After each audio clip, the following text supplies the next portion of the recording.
All right, let's just ask the question out loud. Is reading books a waste of time? I know, it almost feels wrong to even say it, kind of like asking if breathing is a waste of time. But come on, let's be real here. In a world that moves at the speed of a thumb swipe, it's a question we're all secretly thinking about. I mean, just think about it for a second. You have instant access to video summaries, to podcasts, to articles that can give you the big ideas from a book in, 10 or 15 minutes. So when your phone is buzzing and your to-do list is a mile long, is committing 10 hours to one single book really the smartest play? And as you probably guessed, the answer isn't a simple yes or no. It really is complicated. The whole value of reading has shifted. And to really get our heads around it, we have to look at both sides of the coin. Treat it like a proper courtroom debate. And that's exactly what we're going to do. Okay, so first things first, we have to talk about our most precious, absolutely non-renewable resource. And that's not money, it's our time. And just as important, it's our attention. Because really, that's what this whole debate boils down to. And listen, this feeling of not having time for books, it's not just in our heads. The numbers actually back it up. A recent study found that a whopping 49%, that's nearly half, of adults in the US didn't read a single book last year. The shift is real. It's driven by work, by family, and, of course, by the constant, relentless pull of that little glowing screen in our pocket. So, let's call the prosecution to the stand. Let's build the strongest possible case for why, in today's world, spending hours and hours on a physical book might actually be a genuine waste of time. And the arguments, you got to admit, are pretty compelling. First off, the time commitment is massive.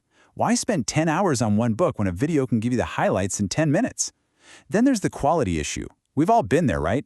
You pick up some business book that has one good idea and 200 pages of fluff and stories that could have been a single blog post. For a lot of people, video is just flat out more engaging than words on a page. And finally, in this hustle culture we live in, some people would argue that every hour you spend reading is an hour you're not spending on work that actually, pays the bills. Okay, that's a strong case. But now, it's time for the defense to make its argument. Because for all those valid points, books offer some incredibly powerful benefits for our brains that other media just can't seem to replicate. And this isn't just a feeling, it's actually backed by cognitive science. So our brains actually go into two totally different modes when we're online versus when we're with a book. Online, we're trained to be skimmers. We scan, we jump from link to link, and our attention gets shattered into a million tiny pieces. It leads to a pretty superficial understanding. But deep reading, that's a whole different ballgame. It's a linear, focused process that actually trains your brain to concentrate, leading to way deeper understanding and much, much stronger memories. And get this, the difference here is not small, it is huge. Research shows that when you're dealing with complex info, your reading comprehension is 6 to 8 times better on physical paper compared to a screen. Why? Well, part of it is the tactile feeling of a book. Your brain creates a kind of physical map of the information, which is something you just don't get scrolling on a smooth piece of glass. I absolutely love this quote from Mark Manson because it just nails the why behind all of this. Reading isn't about passively downloading information. It's an active workout. It's a mental bench press. It strengthens your ability to focus, to think critically, and to follow a long, complex idea from start to finish. And let me tell you, in our distraction-filled world, those skills are becoming absolute superpowers.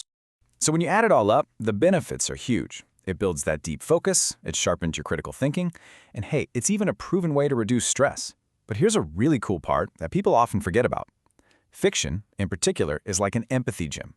By putting you directly into the mind of someone else, someone totally different from you, it literally builds up your social and emotional intelligence. That's something a movie, even a great one, struggles to do in the same way. Okay, so the prosecution has spoken. The defense has spoken. Books feel inefficient, but they give us this amazing brain workout. So, where does that leave us? What are we supposed to do? Well, the answer isn't necessarily about reading more. It's about reading smarter. And here is the single biggest idea to take away from all of this. It's not about what's good or bad. It's not about the medium. It's about the mission. Think of it like a toolbox. You've got different tools for different jobs. You wouldn't use a hammer to saw a board, right? The key is to be intentional and match the format to whatever your goal is. So let's break that down. If your mission is deep, true comprehension of a complex subject, a book is your best friend. No contest. But if you just need a quick overview of a new marketing trend, a video summary is way more efficient. Books are for building that empathy and critical thought, Digital is for instant access. One is slow and immersive, the other is fast and, yeah, maybe a little superficial. It's all about choosing the right tool for the task at hand. So how do you actually do this? It's pretty simple. 3 steps. First, before you even start, define your goal. Are you trying to learn a skill? Are you just trying to escape into a story? Know your why. Second, be an active reader. Don't just let the words wash over you. Take some notes. Ask questions in the margins. Passive consumption is what we want to avoid. And third, and this one might be the most important rule of all, quit bad books. Seriously. If you're 50 pages in and you're just not feeling it, put it down. Life's too short. Forcing yourself to finish a book you hate, now that is the ultimate waste of time. Okay, the evidence has been presented, the arguments have been made, it's time for the final verdict. So, is reading books a waste of time? And the verdict is this: if you think of reading as just a slow, inefficient way to get information, then yes, it absolutely can be a waste of time. But you're looking at it all wrong. Reading, at its very best, isn't about information consumption. It's about mental transformation. It's the slow, deliberate, powerful process of rewiring your brain, building your focus, and fundamentally deepening how you see the world. So I'll just leave you with this one final question to think about. In our world that values speed over everything else, what is one idea, one story, or one new perspective that is so important to you that you would be willing to slow down and give it 10 deep, focused hours of your life? The answer to that question, that will tell you everything you need to know about the real value of a book.